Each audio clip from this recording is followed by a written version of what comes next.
Major funding for the PBS NewsHour has been provided by Consumer Cellular, this is Sam. How may I help you? This is a pocket dial.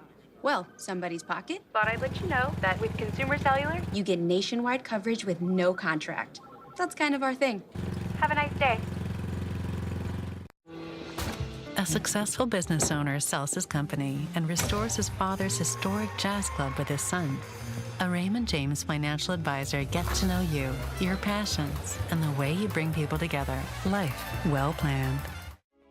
The Charles F. Kettering Foundation, working to advance inclusive democracies.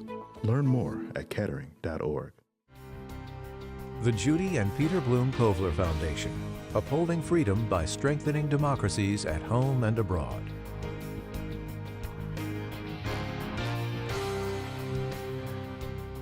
The Walton Family Foundation, working for solutions to protect water during climate change so people and nature can thrive together. Supported by the John D. and Catherine T. MacArthur Foundation, committed to building a more just, verdant, and peaceful world. More information at macfound.org. And with the ongoing support of these institutions.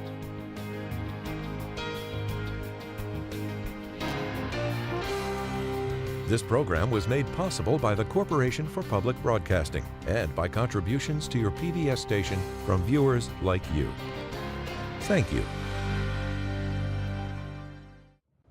Welcome to the NewsHour. Israel launched what it calls a counterterrorism operation in the West Bank, with hundreds of troops raiding the flashpoint city of Jenin and other areas of the occupied territory. At least 10 Palestinians have been killed in the raids, either by airstrikes or in gun battles on the ground. Israel has carried out near-daily raids in the West Bank since Hamas's October 7th attack, but this latest operation marks a significant escalation. In the dark hours of the night, Israeli bulldozers moved into the West Bank by land, tearing up roads in the city of Tulkarm and followed by an armored convoy. Across the occupied territory, Israeli forces attacked by air, Israel says targeting suspected militant strongholds. And by the morning, hundreds of Israeli troops entered on foot, patrolling now crumbled streets in the largest raid on the West Bank in months. Among the dead, 2 of Masoud Najah's 3 children. From his hospital stretcher, he said an airstrike hit his family's home in the Al Farah refugee camp. In seconds, very fast, we felt like something came down on us from the sky, and there was an explosion. I was unaware of what is going on. When I put my hand to my chest, it was all shrapnel and in blood. The Israeli military said its forces had begun the first stage of a, quote, counterterrorism operation in 3 areas, Tulkarm, Al Farah refugee camp, and the city of Jenin, saying they confiscated large quantities of weapons, arrested 5 suspected militants, and killed at least 10 more. Israel's foreign minister said the goal was to, quote, dismantle Islamic Iranian terror infrastructures established there. Hamas, meanwhile, called for its followers to, quote, escalate all forms of resistance and confront the occupation and its settlers everywhere in our occupied land. All this against the backdrop of surging Israeli settler attacks on Palestinians in the West Bank in recent months. Just this afternoon, the U.S. government announced new sanctions against one Israeli NGO for its support of that extremist settler violence. Since the October 7th Hamas attacks, when more than 1,100 Israelis were killed, more than 600 Palestinians in the West Bank have been killed, according to the UN Humanitarian Affairs Office.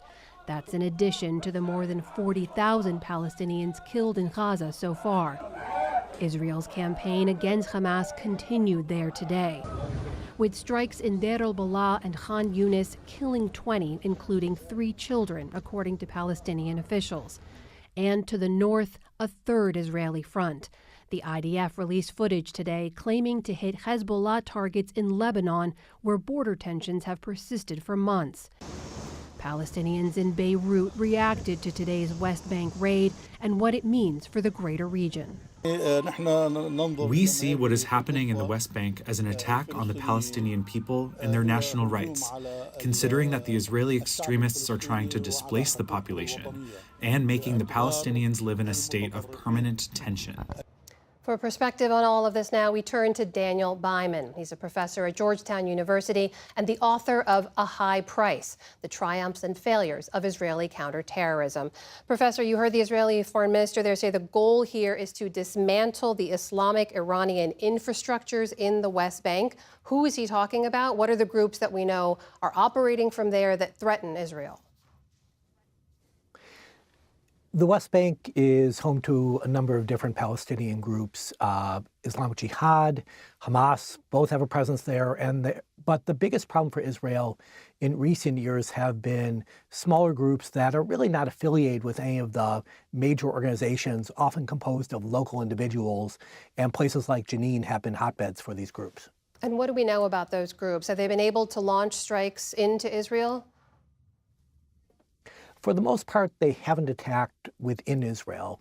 Their efforts have been concentrated at times on Israeli troops, but especially going after Israeli settlements on the West Bank. But what about the way in which Israel has gone in here? We saw the combination of airstrikes and ground battles and also bulldozing roads and communities. Why those tactics? So Israel in the past has relied primarily on the Palestinian Authority, the government, or I should say the de facto government in the West Bank that has run it in conjunction with Israel. And their security forces have become weaker. Israel has over time ignored them. So Israeli officials are deciding to take action on their own because they feel the Palestinian security forces won't do so. To do that, though, these groups are often deep in the West Bank. They're in neighborhoods that are certainly hostile to Israel. And Israeli forces are afraid of improvised explosive devices. They're afraid of snipers. And so they often go in with these massive armored bulldozers that detonate IEDs before they can hurt people. They are basically sniper-proof, but at the same time, they're incredibly destructive. They shield Israeli forces, but they destroy Palestinian neighborhoods. And the much larger Israeli efforts are ways to control the territory more, to go after the arms caches, to have a better chance of arresting or killing individuals, but it is a far more destructive, intrusive approach. Professor, the ongoing violence and the increase in violence in the West Bank hasn't gotten as much attention, obviously, as Israel's war against Hamas in Gaza. But when you pull back, it's worth reminding folks the West Bank has been under Israeli military occupation for decades. It's home to some 500,000 Israeli settlers and settlements largely deemed illegal or illegitimate by the international community. How does all of that factor into this increase in violence we've seen recently there? So the West Bank is far more sensitive politically for Israel than Gaza. When Israel left Gaza in 2005, it was something that there were only a few small Israeli settlements there. It was controversial, but at the time, it was nothing like the controversy in the West Bank. And the Israeli settlement numbers have grown. Their political power has grown. You have members of the current government that are actively arming the settlers or otherwise supporting them. And the settlers themselves have been responsible for a lot of violence on Palestinian communities, at times pushing them out of their land, at times simply harassing them. So the dynamics are quite different than they are in Gaza. In just about the minute and a half I have left, this is now essentially a third front for Israel here. The war in Gaza continues. We know they're trading fire with Hezbollah forces across their northern border. Can Israeli forces sustain a fight on all three fronts?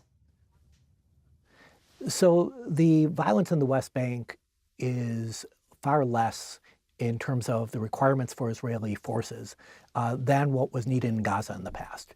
And since the Israeli operations in Gaza, while still considerable, are not comparable to their peak 6 months ago, Israel does have some spare capacity. Also, a lot of what has been used in the West Bank has been police forces, often, obviously, paramilitary forces. So the West Bank requirements are real, but they're not overwhelming.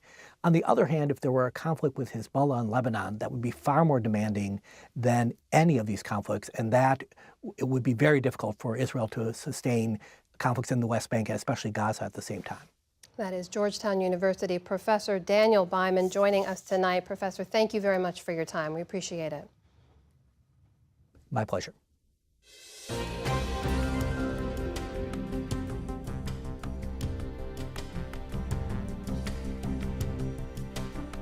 I'm Stephanie Tsai with NewsHour West. Here are the latest headlines. In Ukraine, a Russian missile struck President Volodymyr Zelensky's hometown of Kryvyi Rih. 8 people were injured as the city held a day of mourning for 4 people killed the day before. Russia's stepped-up aerial attacks this week come as Ukrainian battalions push further across the Russian border into Kursk.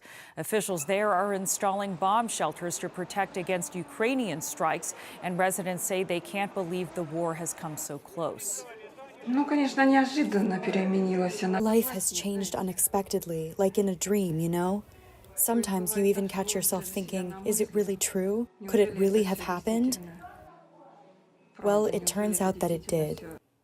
CIA Deputy Director David Cohen said today that Russian President Vladimir Putin will try to take back territory in Kursk from Ukraine. But speaking at a national security industry conference, Cohen called that, quote, a difficult fight. Here in the U.S., the Supreme Court has left on hold a Biden administration plan to cut billions of dollars in student debt. Some Republican-led states are also working to block those loan forgiveness efforts. Last year, the Supreme Court rejected a proposal that would have canceled more than $400 billion in loans. 8 million people have already applied for the new plan. Its fate is now uncertain. Sarah Palin has won her bid for a new trial against the New York Times. A federal appeals court ruled today that a judge in her 2022 trial was wrong to dismiss the case while the jury was still deliberating. The former Alaska governor accused the paper of defamation after it incorrectly linked her to a mass shooting in a 2017 editorial. The Times later corrected the mistake. This case could force the Supreme Court to revisit its ruling in the New York Times versus Sullivan case, which set a high bar for public figures to prove defamation. A jury in Nevada has found a former Las Vegas politician guilty of murder in the death of an investigative journalist who wrote critical articles about him. Guilty of first-degree murder with use of a deadly weapon. Victim 60 years of age or older. Robert Tellis shook his head as the verdict was read in court. He has been jailed without bail since his arrest in 2022, shortly after reporter Jeff Gehrman was found stabbed to death near his home. Tellis had denied killing Gehrman, saying he had been framed. He was sentenced to life in prison with parole eligibility at 20 years. The nation's green energy sector added jobs at more than twice the rate of the rest of the economy in 2023. The Energy Department said today that employment in the clean energy sector, including wind, solar, and nuclear power, rose by 142,000. Up 4.2% from the year before. That's more than double the broader U.S. job growth rate of 2%. Overall, the energy sector added 250,000 total jobs last year. More than half of those came from green energy. French prosecutors issued preliminary charges today against the CEO of the messaging app Telegram. Russian-born Pavel Durov was detained on Saturday near Paris over allegations that Telegram is being used for organized crime, including the distribution of child sexual abuse material and drug trafficking. Critics in Russia say the arrest is evidence of a double standard on freedom of speech in the West. Telegram said it abides by EU law, and Peskov is not responsible for abuse posted on the platform. The main pipeline that supplies drinking water to Grand Canyon National Park has experienced several significant breaks, prompting the shutdown of overnight hotel stays on the popular South Rim. The restrictions will last through the busy Labor Day weekend. The park will remain open for daytime use, and services on the North Rim will stay open. Construction on a newer water line is underway and is expected to be completed by 2027. For the first time in more than a century, salmon are swimming freely through a major watershed near the California-Oregon border. Crews breached the final dams today on a key section of the Klamath River as part of the largest dam removal project in U.S. history. Salmon are considered both culturally and spiritually important for area Native American tribes, which celebrated the demolition. Still to come on the NewsHour, Chicagoans work to counter the narrative that their city is a hotbed of violence. The U.S. Surgeon General warns of the increased stress parents are under today. And the Paralympic Games kick off with a celebration in Paris and robust ticket sales. This is the PBS NewsHour from WETA Studios in Washington and in the West from the Walter Cronkite School of Journalism at Arizona State University. Vice President Kamala Harris launched a two-day swing through Georgia today. It's her 7th trip to the state this year, and it ends with a rally in Savannah. Meanwhile, former President Donald Trump spent the past 24 hours posting across social media platforms, including various grievances and conspiracy theories. Laura Barone-Lopez reports. In their first joint visit to Georgia, Vice President Kamala Harris and her running mate, Governor Tim Walz, embarked on a bus tour through the Peach State. The goal? Hold on to the battleground state that Biden narrowly won in 2020. Before joining Harris in Georgia, Walz spoke to the International Association of Firefighters in Boston. When Republicans used to talk about freedom, they meant it. They meant it. Not anymore. These guys over there, they want government to have the freedom to invade every corner of your life, from our union halls to our kids' schools, even our doctor's office. Harris and Walz have blasted Donald Trump for the Project 2025 agenda, crafted by the former president's allies. Donald Trump trying to hide from that Project 2025 plan. They're going to use it. In a new campaign ad targeting battleground states and Trump's home market in Palm Beach, Harris doubled down. Donald Trump may try to deny it, but those are Donald Trump's plans. Well, revenge does take time, I will say that. And sometimes revenge can be justified. Meanwhile, Trump's running mate, Ohio Senator J.D. Vance, hit the trail in Erie, Pennsylvania today. Is it a good idea to give Kamala Harris a promotion? No, we're going to do what Donald Trump loves to do to people who don't do their jobs. You are fired, Kamala Harris. Trump himself has largely limited his campaigning to friendly interviews. In a conversation with TV personality Dr. Phil McGraw, he again lied about the 2020 election results. I look at California. I gave a speech. I had a crowd so big. I said, there's no way I could lose California, but automatically they mark it down if you're a Republican as a loss, that you lose by 5 million votes. I said, 5 million votes? I guarantee if Jesus came down and was the vote counter, I would win California, okay? Tuesday evening, Trump ranted on Truth Social that his own Justice Department appointees rigged the 2020 election against him. Present! On Monday, Trump attended a wreath-laying ceremony at Arlington National Cemetery, an event which spiraled into controversy after NPR reported Trump's campaign staff had an altercation with cemetery officials over photographer access. NPR reporter Quill Lawrence broke the news of the incident. Well in advance of the visit, they had been told that they would not be allowed to bring a personal or an outside photographer to Section 60, which is where most of the Iraq and Afghanistan casualties are buried. And when they arrived, an official from Arlington National Cemetery approached them to say, no, you can't bring a videographer or photographer into Section 60. And that person was verbally abused and pushed aside. In a statement, Arlington National Cemetery said it can confirm there was an incident and a report was filed. Federal law prohibits political campaign or election-related activities within Army National Military cemeteries. Trump's team denied the characterization of the incident, but Lawrence said the rules are in place for a reason. In one of the photos that's widely circulating and being used by the Trump campaign, former President Trump is with family members of a fallen soldier. But to the left and the right of that soldier's grave, you can see two other tombstones. And it seems fairly clear that neither of those families has given consent for the Trump campaign to use these photographs. And that's incredibly painful for these families. And many of them are still grieving the loss of their loved one. For the PBS NewsHour, I'm Laura Barone-Lopez.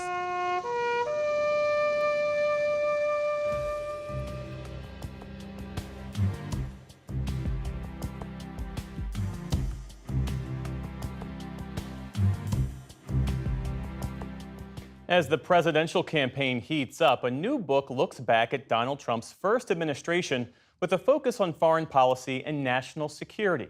It's written by Lieutenant General H.R. McMaster, a three-star general who served with distinction in the 1991 Gulf War and the Iraq War, and who also served for 13 months as Mr. Trump's national security advisor. McMaster's book is At War with Ourselves, My Tour of Duty in the Trump White House, and I spoke with him earlier today. H.R. McMaster, welcome to the NewsHour.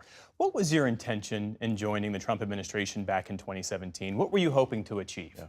Well, first, to serve the elected president. As I write in the book, this was my 6th commander-in-chief. I had taken the oath of service when I was a 17-year-old on the plane at West Point. And so what I wanted to do is help, in President Trump's case, what everybody knew would be a disruptive president, disrupt what needed to be disrupted in the area of national security and in foreign policy. And Jeff, I've been on the receiving end of a lot of policies and strategies developed in Washington that really made little sense to me in places like Kabul, Afghanistan, or Baghdad, Iraq. And I thought this was an opportunity to help advance American interests and to help promote American security. You write in the book about navigating the competing interests within Trump's inner circle in the early days, to include then White House advisor Steve Bannon, who's now serving a federal prison term on contempt charges, as well as then Secretary of Defense Jim Mattis and Secretary of State Rex Tillerson. And you say that they viewed Trump as dangerous and seemed to construe their roles as if Trump was an emergency and that anyone abetting him was an adversary. When I read that word dangerous stood out to me. Dangerous in what ways? Well, I think that they were afraid that the president, because of his disruptive nature, would be overly disruptive and put into place policies that maybe cut against U.S. interests. But my experience was, Jeff, whenever you could give the president multiple options, best analysis, obviously, and information, but multiple options, it's in the comparison of those options that he could look at the long-term costs and consequences and make decisions that oftentimes cut against his predilections. Other members of the cabinet and other White House officials, what they really wanted to do is either control the president, or in the case of some, who came in with their own agendas, they didn't want to give multiple options. They wanted to manipulate decisions consistent with their agenda. And as a historian and a historian who had written about the Vietnam War and how decisions were made in the Lyndon Johnson administration, I realized that this was not unprecedented. This kind of infighting, this is not something new, and I did my best to try to transcend it. And I succeeded to some extent, and I failed to a certain extent. That manipulation that you talk about, you describe meetings in the Oval Office as exercises in competitive sycophancy. How did that undermine the functioning of the White House and the presidency? So that was early in my time as National Security Advisor, and I looked around. I said, "This isn't going to work," and I began to limit, who's in the meeting based on the purpose of the meeting, and to provide the president with information the way he likes to receive information, and to also structure the venue. But on one occasion, we went to Camp David, for example, to get away from all distractions and help the president focus on a really important decision involving Afghanistan and the South Asia strategy. Well, on that front, you write that you had key differences with Mr. Trump on major foreign policy issues, which you enumerate as the allies, the authoritarians, and Afghanistan. Trump thought that some U.S. allies were freeloaders. He embraced some authoritarian leaders that you despised and distrusted. And you pushed for a more significant commitment in Afghanistan. And you've said that Donald Trump bears some responsibility for that chaotic U.S. withdrawal, that same withdrawal that he attacks the Biden administration for. Tell me more about that. On Afghanistan, this is an example of one of the themes in the book of the president being very capable of evolving his understanding of a situation and then coming to a completely different conclusion. And he put into place, I believe, in August of 2017, and it's actually worth going back to read that speech that he gave, the first sustainable, reasoned approach to the war in Afghanistan and more broadly to South Asia. But sadly, he abandoned that approach and I think actually recreated a lot of the deficiencies of the Obama administration with a timeline for withdrawal and talking to the Taliban without the Afghan government present. And that was kind of a setup for the Biden administration's failures. But, the Biden administration did not have to adhere to that. Remember, the Biden administration said, well, we had to adhere to Trump's policies. I think that might be the only area where they felt so obligated. Yeah. Right, exactly. Yeah. Another theme in the book, you write about your perception that Trump often sought the praise and approval of strongmen foreign leaders like Vladimir Putin, the Philippines' former president Duterte, so that he could be seen similarly as a strong leader. Tell me more about that. In that first year of the Trump administration, I relate the story of really imposing more sanctions on Russian entities and individuals than the previous 8 years of the Obama administration, the provision of lethal assistance to the Ukrainians.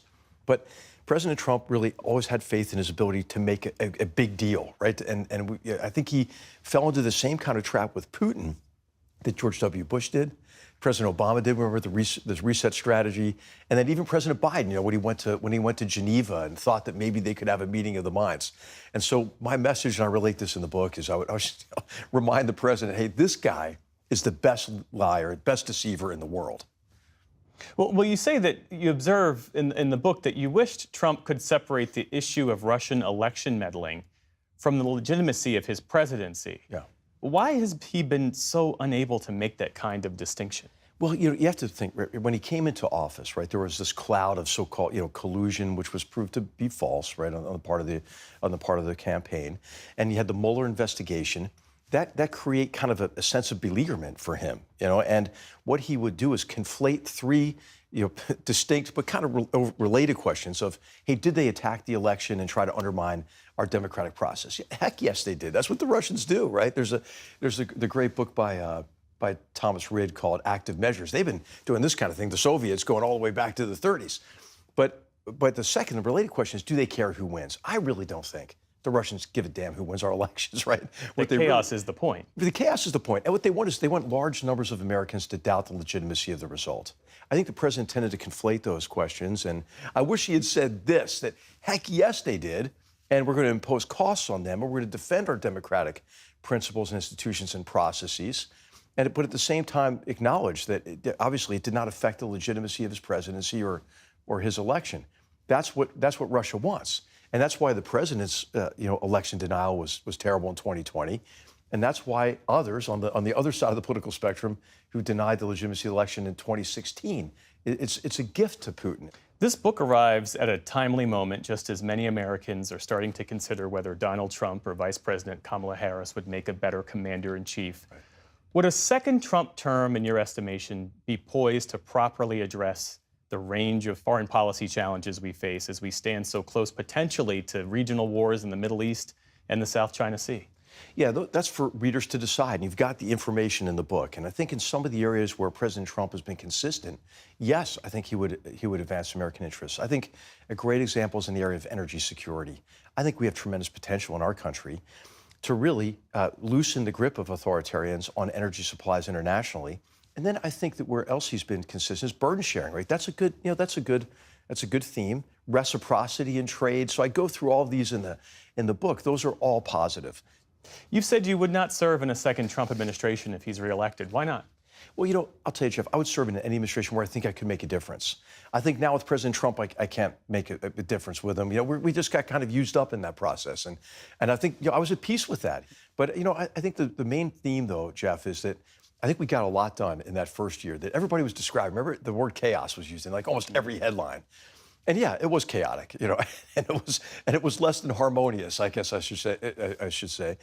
But I think we worked through a lot of that tension, and we put in place, I think, some really important and long overdue correctives to previous unwise policies. H.R. McMaster, the book is At War with Ourselves, My Tour of Duty in the Trump White House. It is an intriguing read. Thanks for being here. We appreciate it. Oh, thanks for the opportunity to be with you, Jeff. Thank you.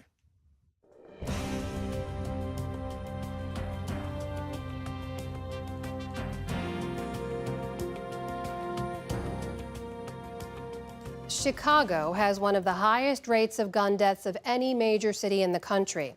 And some on the front line say that's rooted in a history of racism, violence, and inequality dating back generations. Judy Woodruff reports from Chicago as part of her ongoing series, America at a Crossroads. This is where Martin Luther King lived and worked while he stayed here in Chicago. 16-year-old Damarion Spann is giving a tour of North Lawndale, the West Chicago neighborhood where he grew up. While he stayed here in Chicago, Martin Luther King was struck by a rock from a white mob, and he stated that he never experienced so much hatred as he did here in Chicago. It's a different story from what's typically told of this area, where the life expectancy is roughly 12 years shorter than the wealthy downtown Loop neighborhood, where unemployment is nearly twice as high as the rest of the city, and the crime rate is nearly 3 times higher than the citywide average. Starting in pre-K, we've all heard the narrative of the violence that happens in North Lawndale. But once you get to explore and see the community more, you start to understand the rich history of the community. Chicago is looked at as violent, and that's not fair to the students and to the adults who are actually working against that narrative and who's pushing for positive things. Do you feel, as someone who's grown up in this city, that your concerns are heard by the politicians? A national point of view, I don't think students from our community get heard at all. What's going on in Chicago? Indeed, conservative media and former President Trump focus on the ongoing violence in Chicago, an example, they argue, of the failure of cities led by Democrats. And Chicago turned into a war zone. At least 53 people were shot, 11 of them killed. It is time to demonize them, and it is time to send them to jail. They only broadcast the bad. Like, North Lawndale is way more than what they portray on the news. Lady Sanders helps organize these youth-led tours of North Lawndale for a nonprofit called My Block, My Hood, My City. She says the tours introduce outsiders to this misunderstood neighborhood and give youth a productive outlet. They become more confident because it's their neighborhood, and people are coming to see them talk about where they're from and what they see every day. With 77 so-called community areas in all, neighborhood identity is a fundamental aspect of life in Chicago, the country's most segregated big city. North Lawndale, like many South and West Side Chicago neighborhoods, is majority black. Much of this segregation can be traced to the Great Migration of a century ago. Black Americans from the Jim Crow South moved north, seeking greater opportunities, but what they found was not the segregation imposed by Jim Crow, but new and different barriers. Ida B. Wells, who is a noted activist, journalist, said Chicago was beginning to rival the Jim Crow South in its treatment of the Negro. Franklin Cozy Gay directs the University of Chicago Medicine's Violence Recovery Program, and he researches the economic, social, and historic causes of gun violence in the city. He points to over a century of racist violence against black Chicagoans and housing discrimination that has helped create the situation today. We're talking about a $3 to $4 billion wealth gap between white Chicagoans and black Chicagoans that's directly tied to the inability to develop equity from housing. Cozy Gay recalls that in 1919, during the Red Summer, when black Americans across the country were terrorized, 23 black Chicagoans were killed and hundreds more were injured in this city.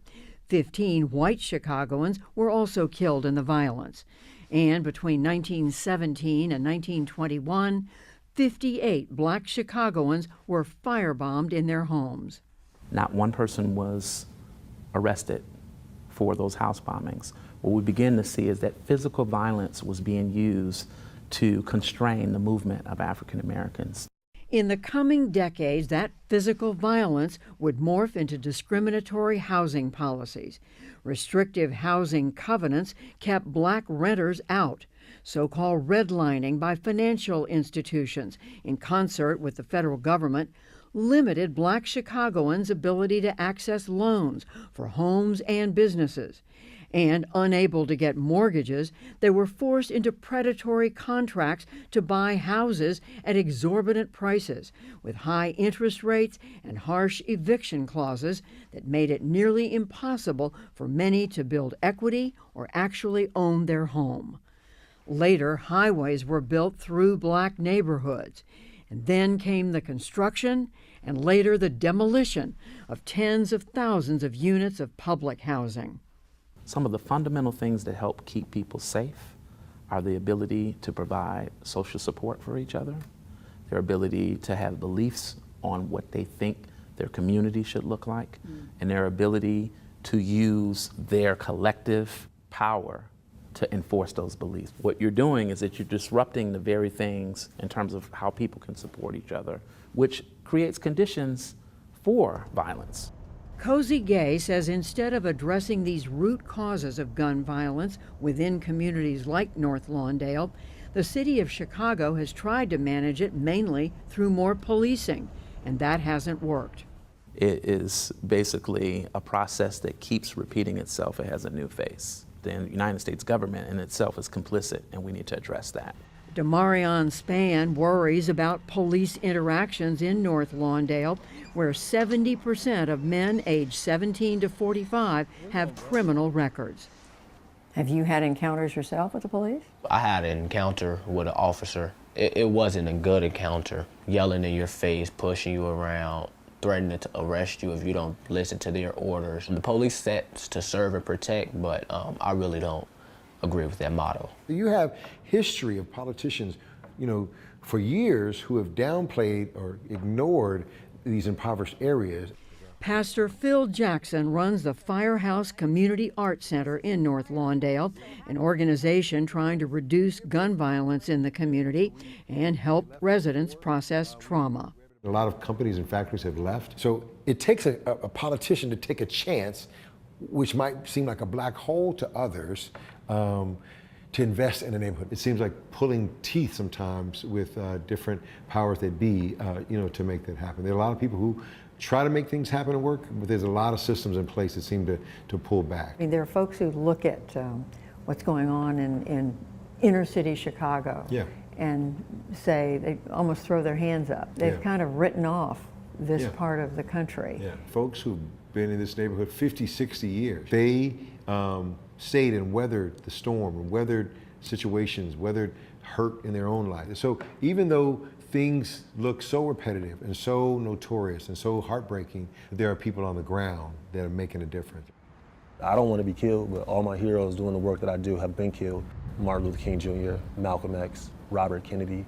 In 2015, Jamal Cole founded the nonprofit My Block, My Hood, My City to try to deal with the epidemic of gun violence between young people here.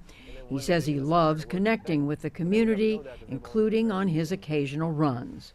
A lot of our students, they've been to 15 funerals by the time they're in 9th grade. Cole, 41, was out running 2 years ago when he heard gunshots. I thought a tire popped because you don't feel getting shot. I was like bleeding really bad. You think you're gonna die, and you ain't gonna see your kids no more, your wife, your family. Yeah, it's traumatizing. Cole's organization takes a holistic approach to dealing with gun violence, trying to build community through block cleanup events, expose young people to opportunities through field trips to parts of the city they've never seen, give scholarships to local students, and pay tour guides like Demarion Spann. The purpose really is to just lead with love and, and build relationships with the youth and keep them alive. How can we wrap around you and make sure we get you to college?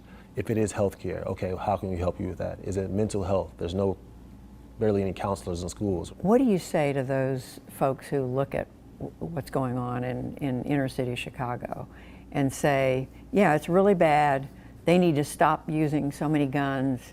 A lot of this is their own responsibility, their own fault. I would challenge them to put themselves in a position of hearing gunshots every day, the position of having parents abuse drugs, the position of being afraid. Sorry, I'm getting emotional thinking about it. It's not fair. It's not fair that people say that because it's like they don't know what it's like to be in these kids' shoes. The young people, do they have a sense that the country cares about them? No, the judge doesn't care about them. That's what they tell me all the time. The judge doesn't want to hear my story. How am I going to listen to a teacher when I don't have health insurance and I'm sleeping on the train? Cole says this neighborhood needs help, more government funding, economic investment, and social services. But after generations of neglect, disinvestment, and discrimination, he acknowledges change also has to come from within the community. There needs to be 1,000 things done to reduce gun violence in Chicago, and a third of that might be legislative. I think the best thing for people to do is to ask themselves, what's something simple I can do that'll make a difference in my block? Demarion Spann is trying to do that, but says he also wants to do more to try to change the whole system. What I want to do is go to college and receive my degree in political science, eventually come back and run for alderperson for the North Lawndale community, start on more of a local level, alderperson, mayor. Then I want to go to like a federal level, presidential. You might want to run for president one day? Yes. That takes a lot of self-confidence. A black boy coming from the North Lawndale community is expected to do the very least. So I want to do the very most and prove everyone that doubted those black boys that's coming from the community and show them that it is possible. For the PBS NewsHour, I'm Judy Woodruff in Chicago, Illinois.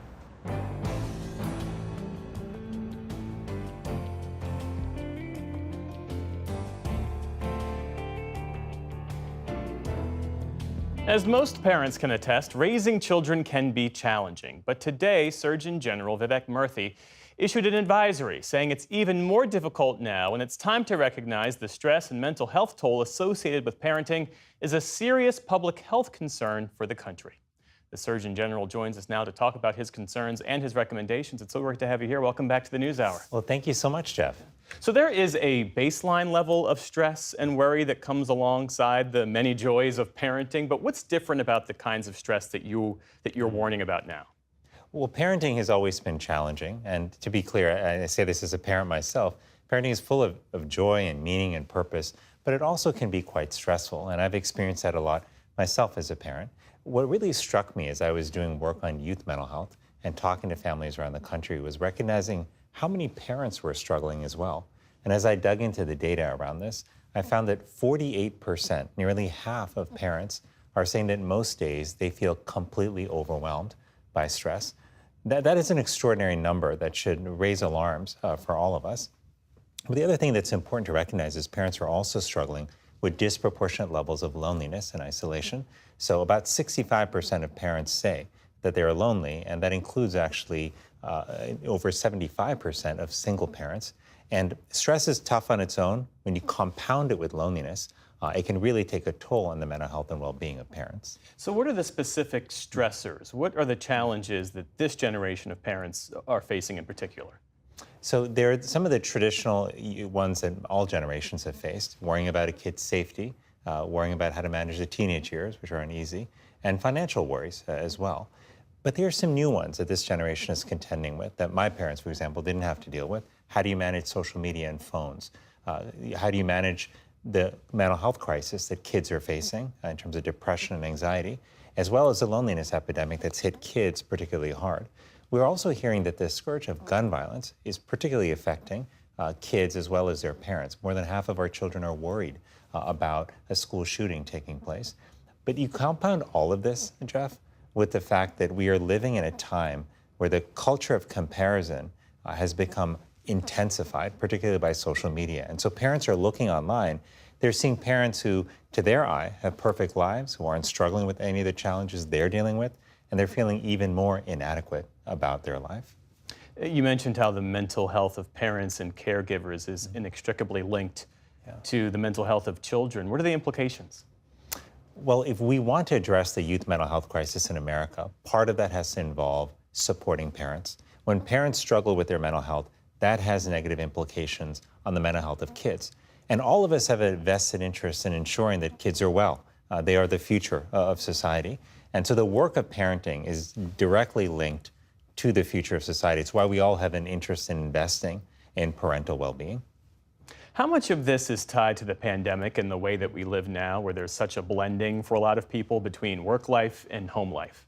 Well, I think the pandemic certainly created an increase in stress in many parents' lives. I still viscerally remember what it was like to have to homeschool our kids during that time on top of work and how challenging all of that was. And I think we're still living with some of the after effects of that stress.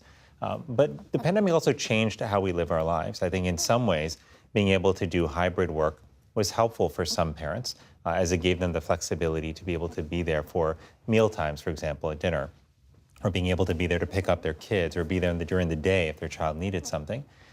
But I think being available all the time, via video or whatever remote means, maybe your choice, that also creates additional stresses for parents because it can create this expectation that you're available all the time. Mm-hmm. And so one of the things that's really important in the workplace is to have a culture where we leaders understand what the stresses are that parents are managing. where they have policies that support parents, like predictable schedules, so that parents can schedule and balance, work and home. And where there's also some degree of flexibility so that if issues come up like a sick child, a parent has the ability to respond in that scenario and care for their family without worrying that they're going to suffer at work. What are some other big picture recommendations to address this crippling level of stress that so many parents face? So fundamentally, we need a culture shift in how we value parenting. We need to see parenting for what it is, which is essential for the well-being of society. And we have to use that shift to then power change in 3 areas: in policies, in programs, and in individual practices. We talked actually a little bit about programs. These are some things that workplaces can do differently. And healthcare systems can also focus more on screening parents in particular for mental health struggles. But at a policy level, we've got to do a lot more there. We've got to invest in paid leave so parents can be with a child who's sick, for example. We've got to make childcare more affordable, make mental health care more accessible, and address the harms of social media, which is a major worry for parents who are navigating much of that on their own. But finally, I don't want people to lose sight of what we can do as individuals. Because the truth is, all of us have parents in our life. Most of us do. Yeah. And when we reach out to those parents, when we help them with basic errands, when we offer to just babysit their kids, even for 15 or 20 minutes, so they can just sit down and take a breath, or take a shower, or get a meal, those are incredibly important moments where we not only provide assistance, but we remind parents that they aren't alone. The truth is, parenting is and has always really been a team sport. It's only in relatively recent years that we've come to put this pressure on parents where they feel that they've got to do all of it by themselves. Otherwise, they're failing as parents. And the truth is, we need each other. We need fellow parents, we need friends, we need family, we need neighborhoods and communities that support parenting. And if we do, then kids, parents, and all of us will be better off. Parenting is a team sport, is what I hear you say. Absolutely, absolutely. U.S. Surgeon General Vivek Murthy, thanks so much for being here. Thanks so much, Jeff.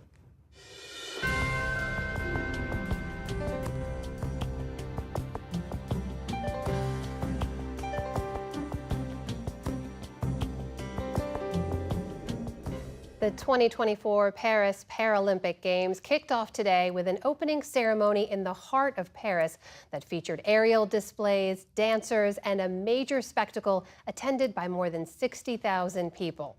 Thousands of athletes with disabilities are preparing for what promises to be a stunning display of athleticism over 11 days. Stephanie Tsai has more. More than 4,400 athletes from around the world will take center stage in the French capital to compete for 549 medals in 22 sports, including wheelchair fencing, blind soccer, and much more. The Games are a testament to human ability and the capacity to thrive despite physical, mental, or intellectual impairments. And for the next 11 days, we will see athletes push their bodies and their minds to the limits in the quest for gold. Joining us to talk about the Games is Rudy Garcia Tolson, a 4-time Paralympian, 5-time Paralympic medalist, and program manager at the Challenged Athletes Foundation. Rudy, it's a pleasure to have you on the NewsHour. So the opening ceremonies have concluded and now the Games begin. It seems like there has been a real effort in the messaging around these Games to say, let's stop focusing on disability and focus on winning and competition like we would with any other athletes. Are you seeing that shift? Absolutely. Over the past 20 years, the Paralympic movement has grown tremendously. The understanding that although we may have a physical disability, we want you to pay attention to the athletic achievements that we're all here to watch. And being part of a Paralympic team, obviously these Paralympic athletes from around the world have overcome a lot, especially with their physical challenge. But when you're watching the Games here this week, we want you to put aside the disability and focus on the achievements of sport. And I think that's what we're here to do. And how is Team USA looking going into these Games, Rudy? I know they haven't historically been at the top of the medal count for the Paralympics, and that the Chinese are always a big rival for the overall medal count. The Chinese Paralympic Committee has done a tremendous job with having one of the best Paralympic teams every summer. For the past 4 or 5 Paralympic Games, the Chinese have been #1 in the medal count by a lot. But that doesn't count. We're not going to count out the USA. You know, United States, we have a very young team. We also have a few veterans who have been around for 5 or 6 Paralympic Games, and you know, we're looking good to be in top 3 in the medal count. But you know, it still just shows you the amount of support that we've received as Paralympic athletes here in the United States. One of the most popular stories is that the Olympic Committee changed their name to the U.S. Olympic and Paralympic Committee, which is something that us Paralympic athletes have been fighting for over 20 years. And you know, I really do believe the support and the attention for Paralympic athletes have tremendously increased, but I think the benchmark will be here when the Paralympics and Olympics come to Los Angeles in 4 short years. So when it comes to the resources that go into training Paralympic athletes, the coaching, the facilities, it sounds like you still feel that falls short compared to the support given to able-bodied Olympians. You know, I would say it's a movement where we're always striving for better. And although the United States Paralympic team has one of the best support systems in the world, we're always looking to improve. And the support that us athletes receive to train and have facilities has increased tremendously across the country. There are a number of Paralympic training sites where individuals can go and focus on their training. But I think one of the most important changes that we've seen over the last few years is the medal bonuses that athletes will receive. Now Paralympic athletes will receive the same amount financially that our Olympic teammates receive, which really speaks volume to how, you know, the public and the organizations are coming around to understand that Paralympic athletes train just as hard as any of our Olympic teammates. And I think we're going to see that here in the next 2 weeks in Paris. And that certainly shows in the ticket sales. I understand that more than 2 million tickets to Paralympic events have sold in Paris. That'll make it among the largest Paralympic audiences, I believe, in history. Speaking of which, Rudy, I understand you yourself have competed and won in 4 different Olympics, in swimming as well in running, without legs. So I have to ask you this. What impact did it have on your life to train, compete, and win at the Paralympics? Well, being in the pursuit of going to the Paralympics has been a dream of mine since I was 6 years old, shortly after I had my legs amputated through the knee.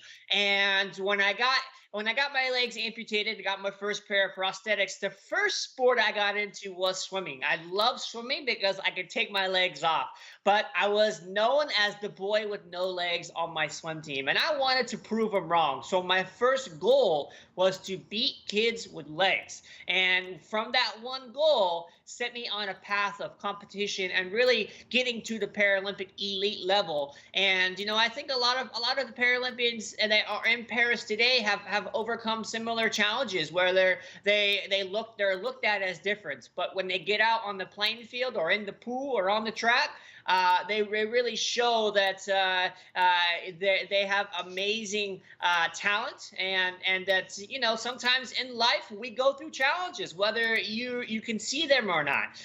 We're all human. We're all the same. We have good days and bad days. And I think the message we want to get across to the general public is that whether you have a good day or a bad day, whether you're facing challenges, sometimes you can't see them, sometimes you can see them. In my case, it's always important to remain positive and have that attitude of yes, I can. And when you have a support team, when you have individuals around you supporting you, encouraging you, the sky is the limit. I think a lot of us needed to hear that message. Rudy Garcia Tolson with the Challenged Athletes Foundation, thanks so much. Thank you for having me. And we will have much more coverage of the Paralympics online. On our YouTube page right now, 3 things you need to know about this year's Paralympic Games, including how they first began in the mid-1900s. And that is the NewsHour for tonight. I'm Jeff Bennett. And I'm Amna Nawaz. On behalf of the entire NewsHour team, thank you for joining us. Major funding for the PBS NewsHour has been provided by the ongoing support of these individuals and institutions, and friends of the NewsHour, including Jim and Nancy Bildner, and the Robert and Virginia Schiller Foundation. The Ford Foundation, working with visionaries on the front lines of social change worldwide. Funding for America at a Crossroads was provided by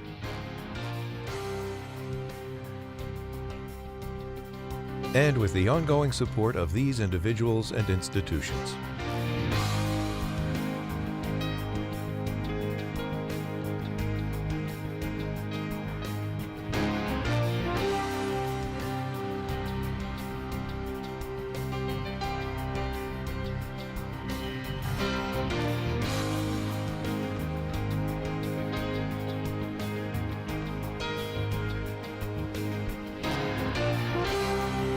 This program was made possible by the Corporation for Public Broadcasting and by contributions to your PBS station from viewers like you. Thank you. This is PBS NewsHour West from WETA Studios in Washington and from our bureau at the Walter Cronkite School of Journalism at Arizona State University.